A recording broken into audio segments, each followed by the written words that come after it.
La droite italienne a mis fin au fascisme dans l'histoire depuis des décennies. C'est par cette déclaration que Giorgia Meloni a souhaité répondre cet été à la presse étrangère qu'il a décrit comme un danger pour la démocratie et la stabilité italienne, européenne et internationale.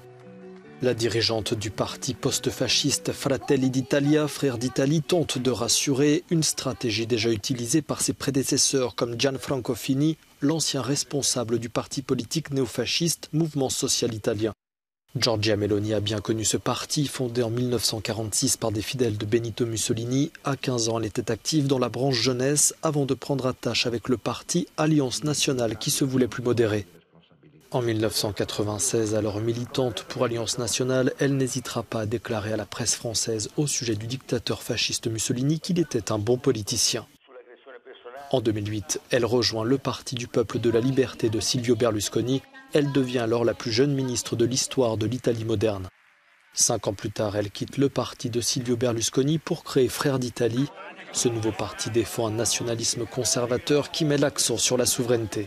Le véritable catalyseur pour son parti viendra avec le deuxième gouvernement de Giuseppe Conte en 2019. À ce moment-là, Frères d'Italie est pratiquement le seul grand parti italien à choisir de ne pas rejoindre le gouvernement de coalition. Giorgia Meloni est parvenue à rassembler des soutiens en raison notamment de son opposition à la mondialisation et aux valeurs progressistes.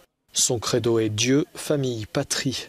Dans les grandes lignes, elle défend la même politique que la Ligue, plus de sécurité, moins d'immigration et moins de taxes.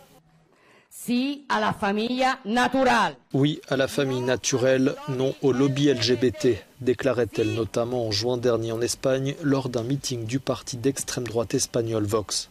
Favorable à une Europe des nations, elle souhaite revoir sa relation avec Bruxelles et avec les partenaires européens de l'Italie.